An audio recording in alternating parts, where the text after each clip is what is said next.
Sa gitna ng malamlam na dabit hapon sa isang kalsadang basang-basa at kumikintab sa liwanag ng mga poste, tumatama ang pula at asul na ilaw ng police car sa semento na parang nagpipinta ng tensyon sa buong paligid. Sa kaliwa, may maliit na tindahang may karatulang sari-sari, nakasindi ang ilaw at nakabitin ang mga sachet ng kape at shampoo. May isang babaeng nakatayo sa tapat, nakabuka ang bibig sa gulat habang hawak ang cellphone at nagre-record.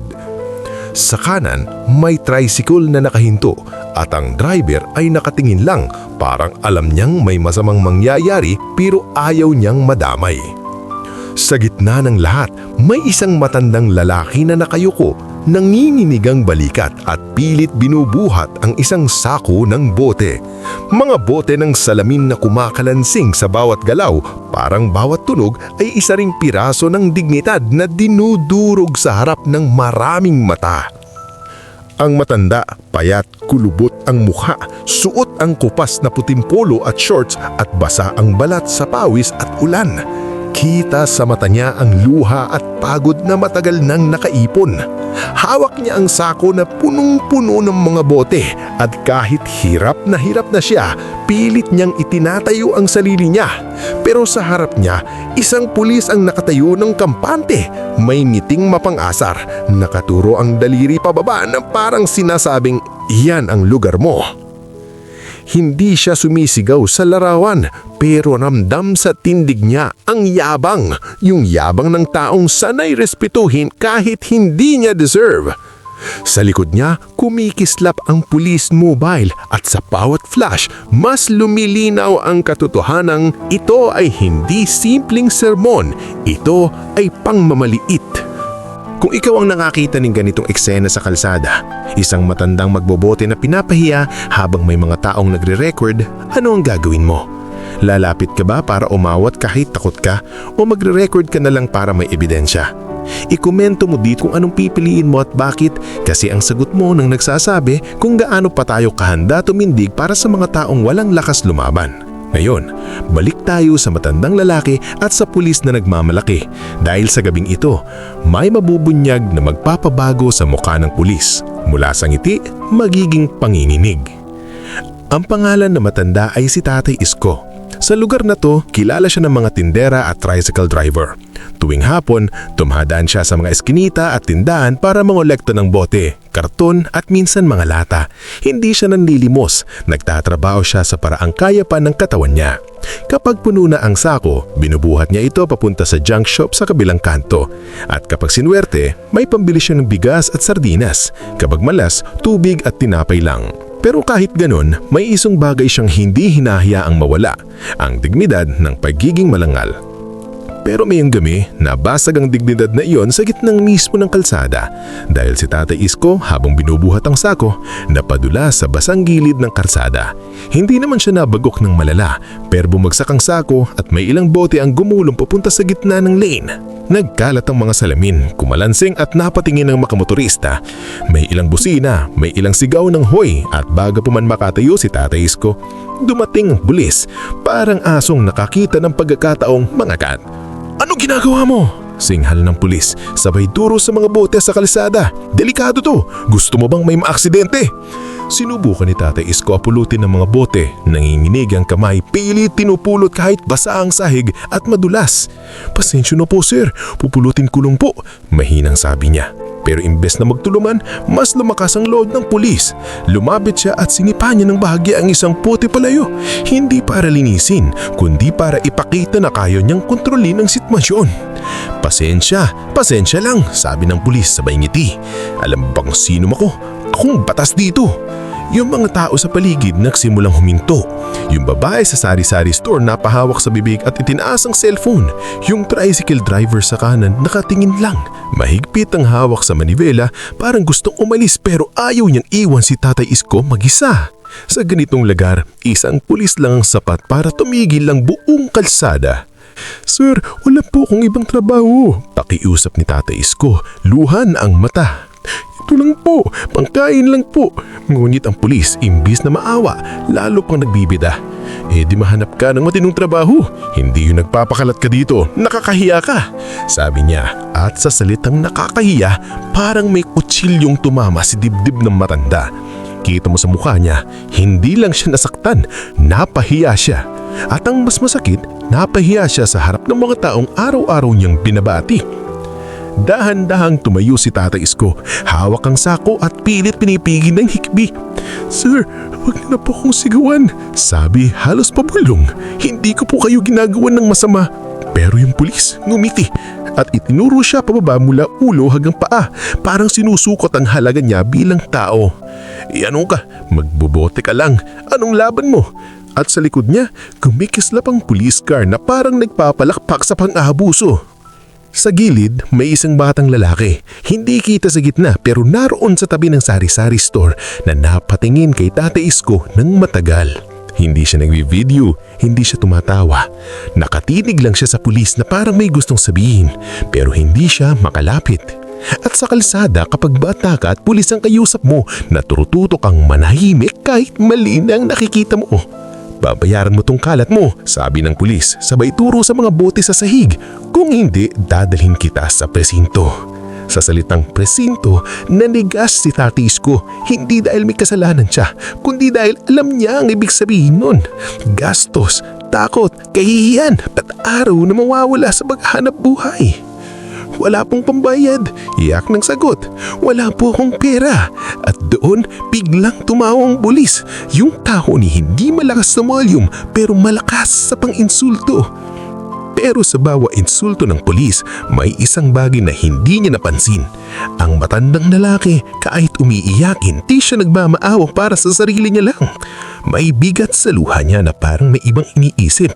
Parang may hinahawakan siyang ayalan ng mas masakit kaysa sa mga bote sa kalsada. At sa moment na yun, biglang nahulog mula sa bulsa ng matanda ang isang lumang wallet. Kupas, halos punit, pero may nakasuksok na maliit na papel at rutra. Nakita ito ng pulis. Yumuko siya at kinuha ang wallet na parang may nahanap na bagong dahilan para manlait. O ano to? Baka minakaw ka, sabi niya sabay bukas. Sinubukan ni Tatay Isko pigilan. Sir, wag po. Personal po yan. Nanginginig ang boses niya. Mas matindi ang takot. Hindi takot dahil mahuhuli, kundi takot dahil may masisira. Isang bagay na iningatan niya ng matagal. Binuksan ng pulis ang wallet. Una niyang makita ang ilang resibo, isang lumang ID na halos hindi na mabasa at isang litrato. Isang batang lalaki na naka-school uniform, nangingiti, hawak ang medalya. Sa likod ng litrato may sulat kamay, para sa anak kong si Marco. Kahit wala tayo, lalaban tayo. Tumigil ang pulis. Yung gising niya biglang nawala. Parang may kumurot sa dibdib niya. Kasi ang pangalan sa nameplate niya, kung titignan mo uling mabuti, Marco rin. Kanino to? Tanong ng pulis. Biglang hindi na mapang-asar ang tono. Si Tatay Isko huminga ng malalim at sa gitna ng luha, sinabi niya ang salitang hindi inaasahan ng kahit sinong nanonood. Sa anak ko, pabulong niya. Ikaw yan, Marco. Parang may bumagsak na bakal sa gitna ng kalsada. Yung sari-sari store lady na pababa ang cellphone na bahagya, gulat na gulat. Yung tricycle driver na patingin sa pulis, parang ngayon lang niya naintindihan kung bakit parang masyadong personal ang yabang. Yung mga tao sa likod nagsimulang magbulungan. Anak niya, totoo ba? Pulis yung anak. At si Marco, ang bulis, biglang nanigas. Nakatingin siya sa litrato na parang nakikita niya ang sarili ng nakaraan, pero ayaw niyang paniwalaan. Hindi to totoo yan. Bul niya pero naninginig na ang kamay. Wala akong tatay na magbubote. At sa pagbitaw niya ng salita, parang sinaksak niya si Tatay Isko sa harap ng lahat. Si Tatay Isko napabigit at mas lumalakas ang hikbi. Anak, ako to. Umiyak ng sabi. Ako yung nagpalaki sa'yo. Ako yung naghanap ng bote para may bambaong ka. Ako yung umiyak sa labas ng school kapag hindi kita mabigyan ng bagong sapatos. Pero pinasukapan kita araw-araw. Hindi na makatingin si Marco kasi may mga alaala na hindi mo kayang burahin. May mga araw na hindi mo naaalala hanggang sa biglang ibalik sa'yo ng isang litrato. Naalala niya ang lumang bahay, ang amoy ng sako, ang tunog ng bote tuwing umuuwi ang tatang niya. Ang kanin na minsan asin lang ang ulam. Naaalala niya ang kamay ng magaspang pero mainit kapag hinahawakan siya sa noo pag may lagnat siya. Naalala niya kung paano siya pinanghakuan. Mag-aaral ka anak, lalayo ka sa ganitong buhay. At oo, lumayo siya. Pero sa sobrang layo nakalimutan niyang balikan ang taong nagbuhat sa kanya. Sa gilid, may lumapit na matandang lalaki, yung tricycle driver. At mahina niyang sinabi, "Sir, siya talaga. Siya yung lagi nagkukwento na pulis ang anak niya. Akala namin yabang pero totoo pala." At doon, parang nawasak ang natitirang pader ni Marco. Yung yabang niya unti-unting natunaw, yung ngiti niya napalitan ng takot at hiya. Bakit hindi mo sinabi? Tanong ni Marco halos pabulong, pero ang totoo, hindi ito tanong sa tatay niya. Tanong ito sa sarili niya. Bakit niya hinayaan na umabot sa puntong kailangan pa siyang makilala para lang respetuhin? Bakit niya trinato ang isang matanda na parang basura samantalang ang matandang iyon ang dahilan kung bakit siya naka-uniforme ngalon? Tumingala si Tatay Isko, luwang mata pero matagas ang boses kahit basag.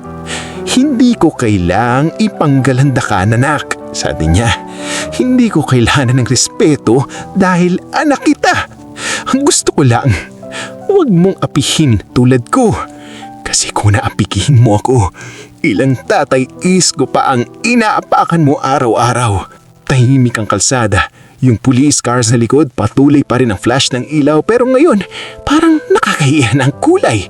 Yung sari-sari store lady, hindi na nakaturo ang camera para sa content, nataturong na siya para sa katotohanan. Yung mga tao nagsimulang lumapit, hindi para makiusyo kundi para makirambam. At si Marco ang pulis, biglan lumuhon sa gitna ng kalsada, hawak ang wallet at litrato na parang bumalik sa kanya ang lahat ng utang na hindi niya binayaran. Hindi pera, kundi puso. "Tay," mahina niya sabi, nanginginig ang boses. "Pasensya na."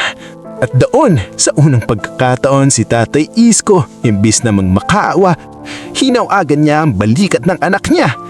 "Tumayo ka. Hindi kita pinalaki para lumuhod sa hiya. Pinalaki kita para tumibig sa tama." At sa gabing yun, hindi man agad na naayos ang lahat, may isang bagay na nagbago. Ang buong kalsada nakakita ng katotohanan na ang tunay na pagpalaki hindi laging may pera. Minsan, bote at sako lang, pero punong-puno ng sakripisyo at ang tunay na tamang hindi yung pagturo at pagmamalaki sa harap ng mahina, kundi ang pag-amin na nagkamali ka at ang pagbalik ng respeto sa taong matagal mo nang iniwan. Kung naati ka sa kwentong ito at gusto mo pa ng mga gintong kwento na may twist, aral at hustisya, mag-like at mag-subscribe para mas marami pa tayong maikwento na tumutama sa totoong buhay.